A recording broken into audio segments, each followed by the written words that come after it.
What is up, guys? JT Tapias with the Empty Your Bucket Nutrition Plan. And today I'm going to speak with you about a subject that I truly believe is incredibly important in regards to sticking to a journey of fitness and nutrition. If you have been a yo-yo dieter, if you have been a procrastinator when coming to the gym, my friend, I believe that after this conversation, if you grasp it, if you move forward and you do it, it will be a radical departure from being those things that you were before, maybe a yo-yo dieter, maybe a procrastinator. I truly believe that if you grasp these concepts, that will change once and for all for you. Now, I think it's important to address the main challenge that we're speaking about here today, and it is the mind. I think a lot of people, when they embrace a fitness and nutrition journey, they want to attack the dynamics. I don't want to eat this, I don't want to eat that. I shouldn't do this, I shouldn't do that. And I think those things are important. I think, if you're counting calories, macros, and points and things of that nature, you're on keto, Atkins, South Beach, or maybe you're going to a box or a gym, or you're part of some program. I think that all those dynamics are incredibly important, but I think the most important thing that we need to address is the mind. We need to have the right mindset in order to attack these things and actually make them something sustainable, something that you do day after day.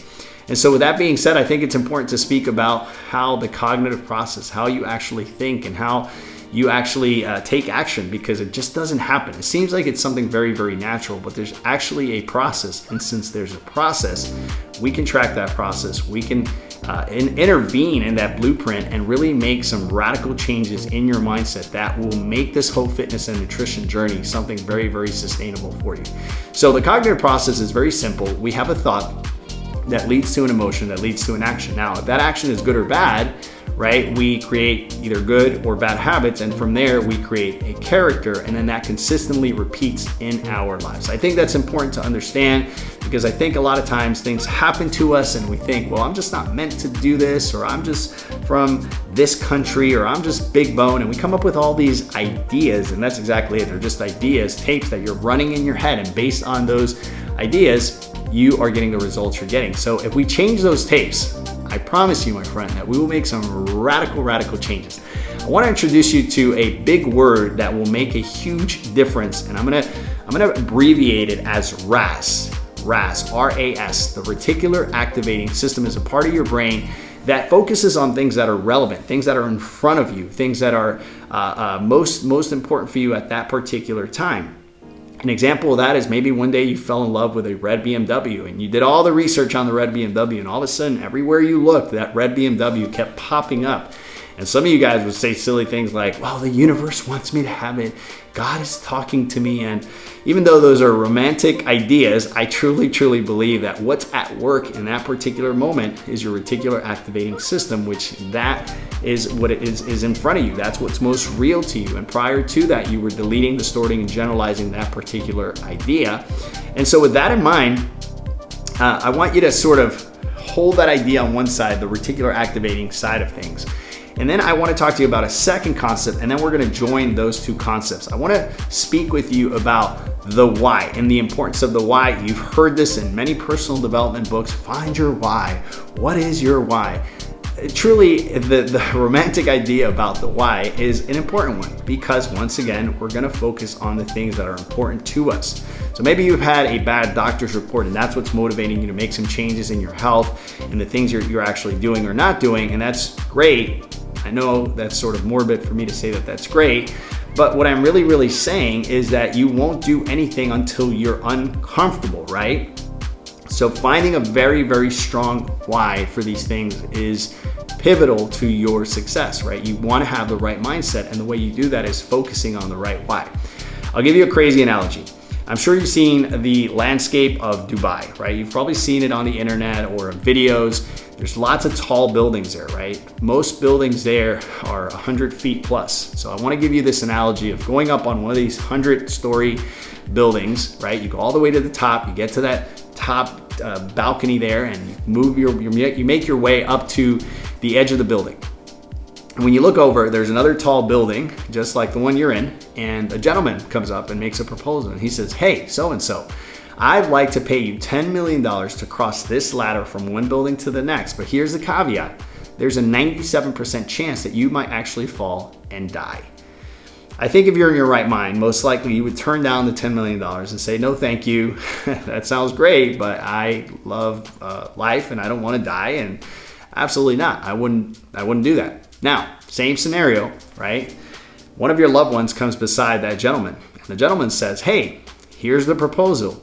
If you don't do it, your son, daughter, or spouse is going to have to cross that ladder. I think your mindset would change immediately, and you would say, no, you don't even have to pay me. I'll do it. Just leave my son, my daughter, my spouse alone, and you would cross it. That, my friend, is called a strong why. That is exactly what we're speaking about here. So in terms of fitness and nutrition, if we can find that anchor thought, that anchor why, right, that is going to inform our reticular activating system, that part of our brain that makes things very important to us. Now, when we wake up on a day-to-day basis, the main thing becomes embracing these new disciplines, and you don't have to exert as much energy. And so I think that's important because we're willing to do more to avoid pain than we are to gain pleasure. Those two buttons, the pain and pleasure buttons, are buttons that if you play with them, you will be able to accomplish a lot of things in your life. Pain simply says that you're trying to avoid pain at all costs, and pleasure means that you're gonna walk in the direction of pleasure, but pain is actually more of a motivator. You're willing to do more to protect $30,000 that you saved than you would be willing to do to actually gain or make $30,000, right? Because the idea of losing the $30,000 is very, very painful, and so you're gonna go out of your way to avoid pain. I think this is important. So having that why that leads to a thought that maybe is painful, that creates an emotion, that creates an action, that creates some good habits, that creates a character from that, you can see how this can easily spiral into a lifestyle, and you no longer have to exert energy to do this. I want to give you 3 things that you can get started with. Number 1, you want to find that why. You want to take the time to really sit and see what that why is for you. But more importantly, you want to set an intention, right? You want to choose a date, a place, and a time where you actually sit and you grocery shop, you meal prep, and you set alarms for your workouts. You take out 60 to 90 minutes where you're going to prep all your meals. You're going to be super proactive in that direction, right? And you know, it says in Proverbs 21:5 that the plans of the diligent lead to abundance, right? And so being proactive is always going to bring forth good fruits in your life. Number 2, you want to set visual cues. Visual cues simply say that what you see is what you do. If you don't see it, you won't do it. And a lot of times when you see it, you actually end up doing it. So you know what I mean? You go to a restaurant, you have the best intentions of eating all the healthy things, but as soon as you see that cake, you forget about your plans, and next thing you know, you're indulging. And so we want to make sure that we protect our eyes. And with that being said, you want to create some visual cues, some things around the house that remind you of what you're doing. I like to put a food journal on my fridge just to remind me of my plans, the things I'm eating. I like to leave my sneakers by the front door so that every time I see them, I know I need to be physically active. I hide all of the bad things that my daughters, because they're kids, eat. Mac and cheese, maybe there's a little bit of ice cream in the house. Hide it and put your foods up front so that you're seeing the things that you want to do and you're not triggered and tempted by those things that you shouldn't do. Remember that Proverbs 30:17 says that the eyes are the window to the soul, okay? Be careful with what you're looking at, because if you get fixated on tempting things, you'll end up doing those things. Number 3, I truly believe that behavior shifts identity. What you do on a consistent basis, that's who you truly are. There's an author out there, his name is James Clear. One of my favorite sayings by James Clear is that for every action you take, you cast a vote in the direction of the type of person that you would like to be. In other words, if you're casting more votes in the direction of being healthy, guess what? You'll be healthy, you'll work out. If you are casting more votes in the direction of doing unhealthy things, obviously you know what you'll get.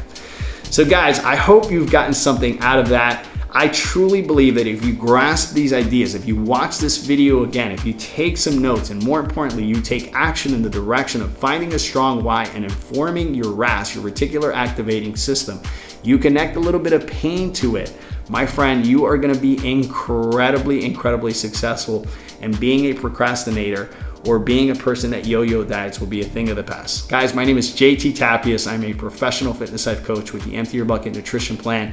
And if this is your first time on my channel, I'd love to encourage you to subscribe, hit the bell notification so that every time I release information like this, you will be the first one to know. Guys, I will talk to you soon. God bless. Ciao, ciao.